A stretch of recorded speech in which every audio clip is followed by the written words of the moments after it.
Bro, என்னோட மாச சம்பளமே 15,000 தான். என் அக்கௌண்ட்ல 27 லட்ச ரூபால இருந்து 28 லட்ச ரூபா வரைக்கும் என்னைக்கு பாக்குறது? கண்டிப்பா பார்க்க முடியும் உங்க அக்கௌண்ட்லயும்.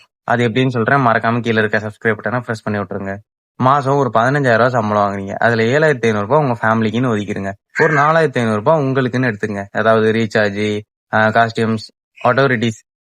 தென் ரிமைனிங் அமௌண்ட் ஒரு 3,000 இருக்கும். இந்த 3,000 தான் நீங்க என்ன பண்ண போறீங்க? சேவிங்ஸ் பண்ண போறீங்க. எப்படின்னா, பக்கத்துல இருக்க பேங்க், இல்ல புடிச்ச பேங்க், இல்ல யூஸ் பண்ற போன்பே, இதெல்லாம் பாத்தீங்கன்னா எஸ்ஐபி, அதாவது சிஸ்டமேட்டிக் இன்வெஸ்ட்மெண்ட் பிளான் அப்படின்னு சொல்லிட்டு ஒண்ணு இருக்கும். அதுல 12% ரிட்டர்ன்ஸ் வர மாதிரி நல்ல இன்வெஸ்ட்மெண்ட் பிளானா பார்த்து போட்டு வச்சிருங்க.